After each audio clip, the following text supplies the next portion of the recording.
Tetapi ada juga yang pengen dilanjutkan. Ternyata ada pengaruhnya berapa persen. Kalau untuk lebih rinci lagi, bisa dilanjutkan ke analisis regresi linear sederhana ya. Analisis regresi linear sederhana ini penaksiran model peramalan dan penaksiran atas pendugaan yang selanjutnya disebut regresi. Nah, analisis regresi itu digunakan untuk menentukan bentuknya dari hubungan antar variabel tadi. Gitu ya. Kemudian analisis korelasi itu kan digunakan untuk menentukan arah dan kuatnya hubungan antara kedua variabel. Nah, disebut sebagai hubungan timbal balik. Sedangkan analisis regresi itu disebut sebagai hubungan sebab akibat. Digunakan untuk melihat seberapa besar nih pengaruh variabel independennya terhadap variabel dependennya secara khusus ya. Dan juga untuk memprediksi seberapa jauh perubahan nilai variabel dependennya bila nilai variabel independennya berubah. Nah, itu. Kemudian,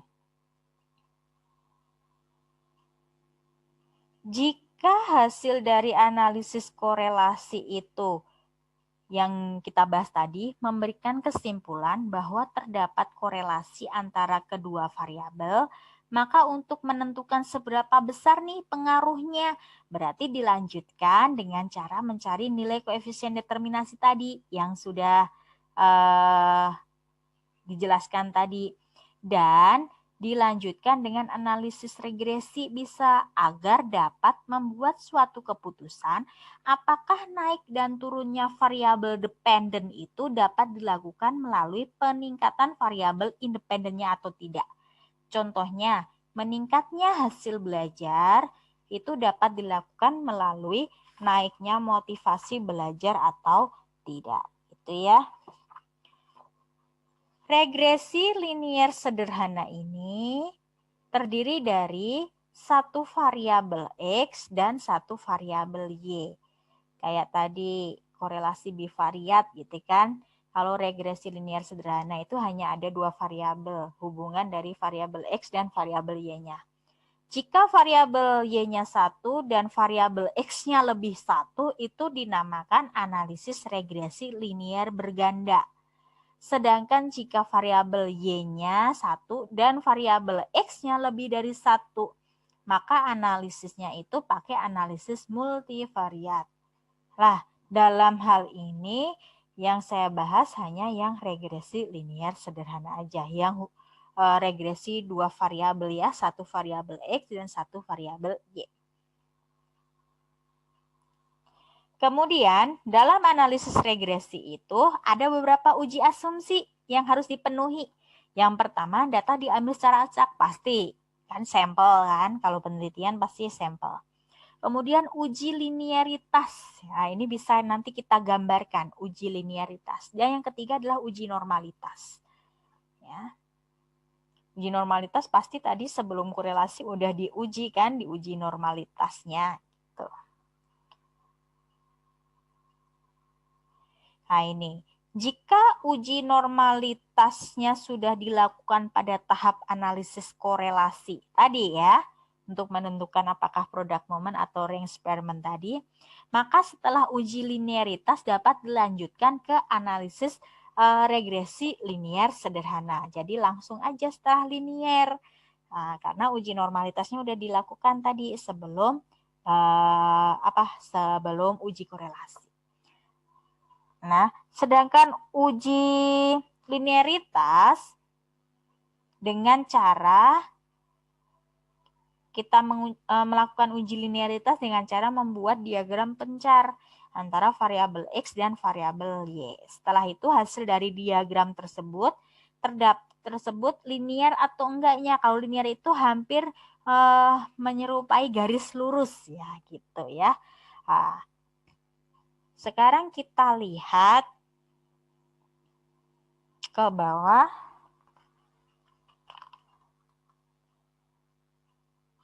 Langsung lah ini. hubungan arah hubungan dan linearitasnya. Kalau ini hubungannya positif, tadi kan korelasi positif ini sama linear. Ya, titik-titiknya itu adalah datanya. Ini kan menyerupai lurus ya, garis lurus si titik-titiknya. Kalau ini si titik-titiknya juga datar, menyerupai garis lurus. Tapi ini tadi kan hubungannya kan negatif ya, negatif dan linear. Kalau ini positif dan linear. Nah, sedangkan kalau yang C ini kan titik-titiknya data pencarnya itu ternyata enggak agak menyerupai lengkung, berarti tidak linear. Walaupun ini sebenarnya negatif, karena ke sini kan negatif. Kalau di sini tidak ada hubungan ini, pencarnya udah kemana-mana, maka tidak ada hubungan. Lah, persamaan regresi linear sederhana itu dirumuskan dengan ini. Ini dinamakan Y topi. Membacanya adalah Y topi. Kayak dikasih topi ya. Tapi emang membacanya gitu. Y topi sama dengan A ditambah BX. Lah A-nya itu adalah rumusnya ini. Sigma Y, boleh pakai I, boleh enggak ya. Sigma Y dikali sigma X kuadrat dikurangi sigma X dikalikan sigma XY per N dikalikan sigma X kuadrat dikurangi sigma X dikuadratkan. Ini makanan apa itu ya. Kemudian B rumusnya akan seperti ini. N dikali sigma XY dikurangi sigma X dikalikan sigma Y per N dikali sigma X kuadrat dikurangi sigma X dikuadratkan. Nah, di sini nilai A-nya itu nilai Y ketika X sama dengan 0. Ya, jadi kita akan cari nih masing-masing A-nya dan B-nya gitu ya. Nah, B-nya itu adalah angka arah atau koefisien regresinya yang menunjukkan angka peningkatan atau penurunannya. Bila B-nya positif, maka bila nilai B-nya tadi positif, maka arahnya naik. Tapi bila B-nya negatif, maka arahnya turun gitu ya. Biar paham, kita lihat contohnya. Contohnya soalnya sama seperti yang tadi kita bahas di contoh kasus analisis korelasi tadi ya. Tuh, motivasi belajar dengan prestasi. Ini umpamanya kita lanjutkan setelah koefisien determinasi kan tadi pengaruhnya 68,9%. Biar kita lebih mengetahui hubungan sebab akibatnya, maka kita lanjutkan ke regresi linear sederhana. Nah, ini tadi kan sudah ya ketemu sigma X, sigma Y, sigma X kuadratnya ya. Nah, sekarang kan normalitas kita anggap aja ini ini normalitas udah normal datanya ya. Tapi kalau nanti skripsi harus diuji normalitas sendiri. Maka kita buat diagram pencarnya untuk melihat uji linearitasnya.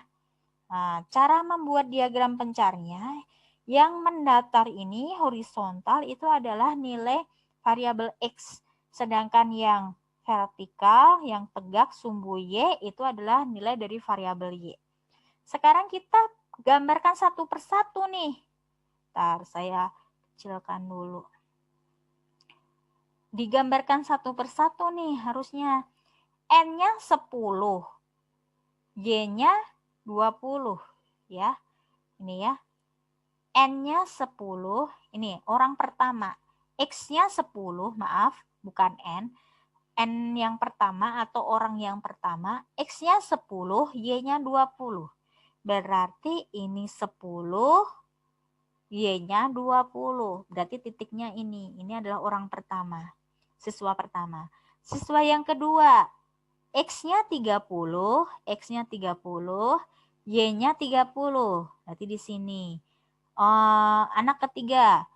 X-nya 70, Y-nya 75. X-nya 70, Y-nya 75. 75 kan di antara 70 sama 80 ya. Keempat. X-nya 50, ini ya, Y-nya 40. Kelima, X-nya 45.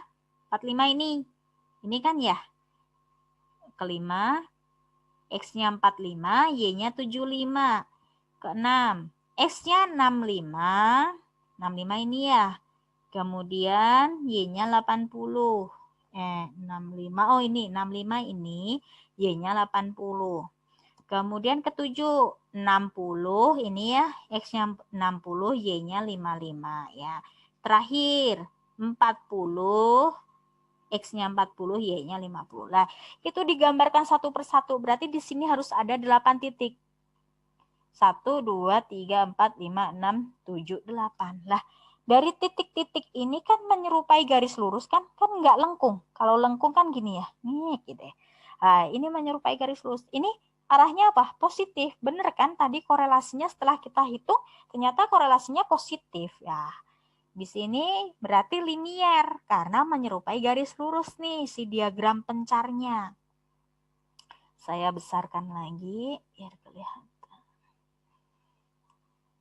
Nah, menyerupai garis lurus berarti berdasarkan diagram pencar itu dapat disimpulkan bahwa terdapat hubungan yang positif dan linier.